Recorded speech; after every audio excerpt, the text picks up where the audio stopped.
이 영상이 좋으셨다면 구독과 좋아요 부탁드립니다. 네, 안녕하세요. 박병건의 사이다 법률 상담입니다. 네. 벌써 한 달이 지났어요. 근데 이 한 달 동안 또 많은 성공 사례를 갖고 오셨다고 하시더라고요. 오늘은 어떤 성공 사례들이 있었는지 좀 많이 궁금하거든요, 변호사님. 네, 제가 또 한 달 동안 많은 성공 사례 가지고 왔습니다. 오. 첫 번째 주제는 네. 양육비 관련한 문제입니다. 아, 양육비요? 그럼 양육비를 다룬다고 하면 이미 이혼 소송이 끝난 사건인가요?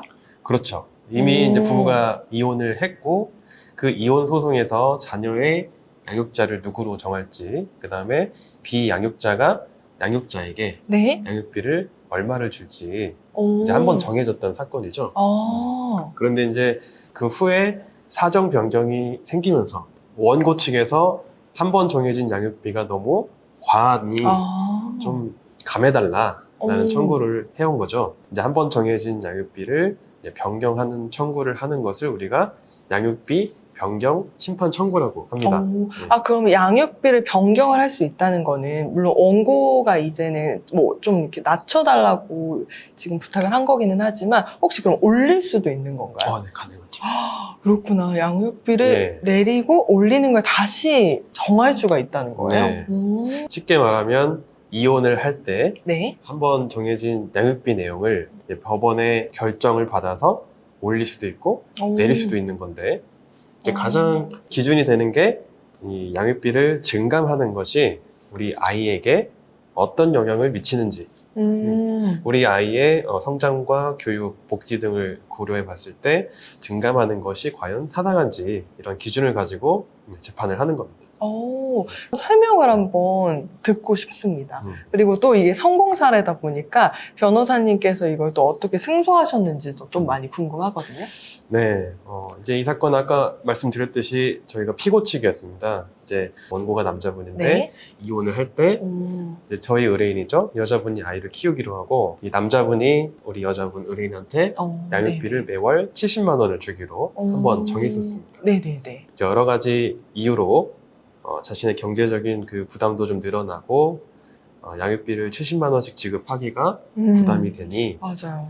좀 감액을 해달라라는 이런 청구를 해온 거죠. 네. 근데 이제 당연히 우리 여자 의뢰인 입장에서는 지금 70만 원 받는 것도 적단 말이죠. 그거를 감액해달라고 하는 것은 이제 부당하다. 이렇게 해서 이제 응소를 하는 과정이었고, 어떨 것 같아요? 원고 측에서 네. 지금 감액을 해달라고 청구를 해왔잖아요. 네네네. 그럼 소송에서 어떤 걸 주로 주장을 하고 입증을 해야 말을 들어줄 수 있을 것 같습니까? 지금 돈을 잘 못 벌 때? 그렇죠. 경제적 능력이 조금 없을 때? 그렇죠. 또 있나요? 그럼 또 이제 있을까요? 여러 가지가 있을 수 있는데 방금 말씀하신 것처럼 고정 월급을 받으시는 분들은 월 수입에 변동이 있는 경우는 거의 없죠. 그쵸. 이런 고정 월급을 받으시는 분들이 경제 사정에 변동이 생기는 경우는 예를 들면 어떤 투자를 했는데 투자 실패를 해서 좀 빚을 지게 됐다거나 맞아요. 그쵸? 아니면 이제 요즘같이 이제 금리가 갑자기 오르는 경우 가계에 부담이 될 수 있죠. 이런 경우 이제 감액을 요구할 수도 있고, 또는 이제 개인 사업을 하시는 분들 같은 경우에는 이제 사업 매출이 감소하는 경우 또는 사업이 실패한 경우 이럴 때 이제 월 소득이 줄기 때문에 감해달라고 하는 그런 사유가 발생하게 되는 거죠. 이제 이 사건 원고도 그런 여러 가지 사유들이 있었습니다. 소득 감소와 대출 이자 또 월 생계비 증가 이런 여러 사유를 들었었던 사건이고요. 자, 그러면 이제 피고 측에서 네. 방어를 해야 되잖아요. 그쵸. 지금 원고가 감액을 해달라고 청구를 해왔는데 맞아요. 어떻게 주장 입증하고 이 소송에 대응을 해야 법원에서 원고의 청구를 받아들이지 않을까요? 그러니까요. 어떻게 이렇게 승소를 하신 거예요? 어떤 비법으로? 좀 많이 궁금합니다. 네, 이럴 때 이제 소를 제기당한 양육자 입장에서는 원고의 청구를 기각시켜야 되는데, 자, 첫 번째는 당연히 지금 원고가 주장하는 그 사정 변경, 뭐 사업소득이 감소했다거나 또는 뭐 지출이 증가했다거나 하는 것들이 실제 주장과 다를 수도 있어요. 실제로는 이게 아닌데 거짓말을 할 수도 있고, 또는 허위로 어떤 자료를 만들어서 마치 내 채무가 늘어난 것처럼 소송을 할 수도 있어요. 그러니까 이제 이 피고 측에서는 원고가 주장하는 그런 사정 변경들이 실제로 일어났는지, 그리고 원고가 제출한 증거나 기타 내가 알고 있는 사실들에 의해서 진실로 확인이 되는지 아니면 허위인지 거짓인지 이런 것들을 일단 밝혀서 대응을 하는 게 첫 번째 순서가 되겠고요. 네네. 그다음 두 번째는 현재 아이를 내가 양육을 하고 있는데 이 70만 원씩 받아도 이제 건강하게 잘 키우는 게 매우 어렵다.